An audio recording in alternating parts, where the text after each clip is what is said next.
and welcome back to my channel. I'm Nadia, the owner and maker of Me Mom Spirit, and I'm here today to share with you this incredible 17 ounces office mug design. This is a double wall stainless steel mug. It's perfect for multiple designs because it's absolutely flat. That's the difference between the regular egg-shaped mug and this one, which is straight. And I have to say, this design, it was a little bit tricky for me, but I learned together with you. I share with you literally step by step, and I really hope you enjoy it. And if you do, please don't forget to give me a huge thumbs up. Don't forget to subscribe and support my channel. And if you try, don't forget to follow me on social media, and of course share a picture of your amazing, incredible design with me.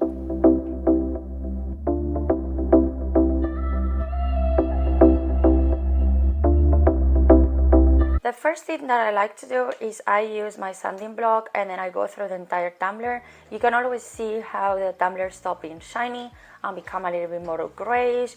I use my sanding block, but you can also use the sanding machine. After, I like to use some alcohol and go through the tumbler to remove all the dirt and dust and everything. If you have the possibility of washing it, do it. I'm using the Cobra white spray. It's not my favorite. I'm really happy I finished it because it was giving me a lot of fish eyes lately. And then I sprayed twice. Once it's dry, I move the mug to my turner and I'm use my Artisan Fast Set to go that first coat to protect the paint. Once that is dry, which it will take like around 2 to 4 hours, I move to the second layer. What I'm going to do is I'm going to mix some epoxy. For this one, I don't like to put a lot of epoxy. I know a lot of people will do like a thick coat for the first color to have like a thick base, and then we'll put the other colors on top so it will be run faster. I don't like to do that because I like it to be, in this case, for this design was a little bit bumpy. If you want it to be less bumpy, like no 3D shapes, no bumpiness, no nothing, yes, you have to put in the first mica powder, you have to put a thicker layer. I could say the amount that you put, it will depend on you. I don't like to put a lot.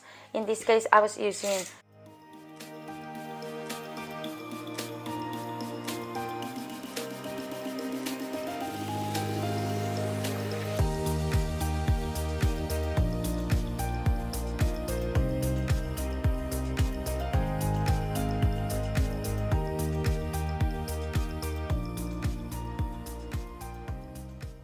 and I always like to find some samples for myself, so I get inspired and I say, okay, this is more or less how I want it to run, how I want it to look, and then I do it. I'm using my spatula over here to make sure my base coat goes all over the place and it will be visible, because as you can see, compare one tumbler with another, you can see how this purplish and like broken white color was happening, and I didn't want to have like pure white perfect spots. I go through with both of my heat gun and my torch. One is to kill my bubbles, the other one is to make it more runny, and then I just go on putting, no rhyme, no reason, some of the colors around, mixing colors. I take the heat gun. Obviously, the more you use the heat gun, the more the colors are gonna run. Depends how you want it. Don't get crazy, because once the tumblers start to heat up a lot, the colors will get mixed even more. As you're gonna see now, you're gonna see the end of my tumbler, and then you're gonna see the final result, and they look really different because obviously with the overnight, the own tumbler just heat up. And then you can take your spatula or your wood stick and then just keep spreading it around, and then you make that different shapes more natural. We move on to my Cricut. As you can see, I'm doing double colors. I'm doing a backing. You're gonna see right now how I do it. It's really simple. I have the SVG available if you wanted to purchase it. You just have to let me know in the comments, and then I will share with you. I only cut it on default, and here you see tumbler how it was. I give it a little bit of a sanding. I like to do that before I do vinyls. I don't know, it's just personal preference. And with the mugs, you have to be really careful and make sure it's 100% straight. So as you can see in my messy table, I just look for anything that will make my tumbler look straight all the time, because you want your designs to look straight. Okay, and another of the things that I do now, as you can see, I'm using my Cricut tools to go slowly around. This design, to be honest, has a lot of details, so I have to be really careful when I go through it. And you're gonna see now, I know maybe other people that have been doing this for long, maybe other people that is more used to small details, will be able to put the front and the back in together at once, but I don't like to do that, because this one that I created is to be more natural, not to have like a proper thick backing. So I always recommend, when in this case, to do one by one, so you actually place everything where you want. This took me a lot of time, as you can see, but I mean, with patience, with love, everything works. So just take your time, just make sure what you're doing, double check your designs on the laptop again if you need to make sure how do you want it to look. Like for example, for me, that off, I wanted to make sure I remove the exact things that I have to remove. So I will put on the burgundy color, I will put that letters exactly on top of it, you know what I mean, like on the O, you're supposed to have like a little dot here and there and things like that. So you want to be really careful and just go slowly, one by one, take your time, check. As you can see, I have this transfer paper that I basically can see through the backing, so I like to go through and then see how will it look first, and then it's when I start putting the things. I was trying to explain to you what I was filming, but the video took so long, so it was pointless to be doing that. And then like this, I'm doing my method of backing, which is put the back transferring paper on top of the vinyl and then just like remove the excess of it.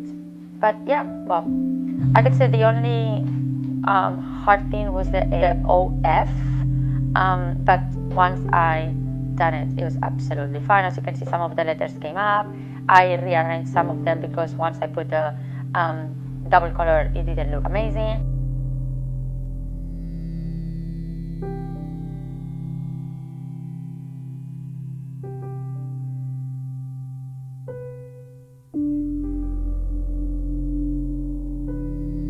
My customer initial was an R, so that's why I found this beautiful design that really goes with the theme of the entire mug, and then I put it. It resists itself a lot because you can see it has a lot of movement, but I managed to make it around like a natural way. I'm not a perfectionist, but I get a little bit of OCD, if that makes any sense. So I kind of like to be like, okay, this type of thing, I want it to just look like randomly natural. It doesn't have to follow 100% the lines and things like that. And then just to transfer it is, as you can see, so easy. So you just get off the transferring paper, put it on top, and then place it wherever you want.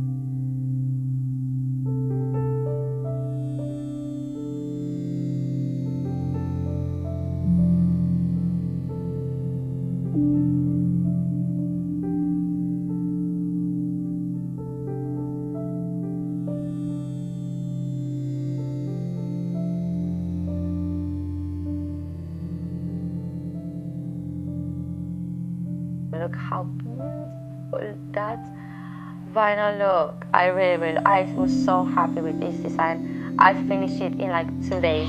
And as you can see from the moment one, my idea of this design was to create this 3D effect, this kind of like bumpiness in a no bumping tumbler, if that makes any sense to you. So if you want it to be more smooth, more like a perfect flat looking surface, even if it was flat at the end, I don't know if it makes any sense what I'm saying, I will suggest to, again, the first coat that you are doing with the mica powders, just do a thicker coat of epoxy.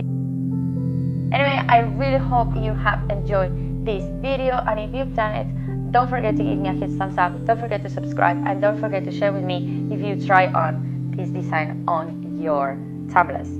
See you next time. Bye.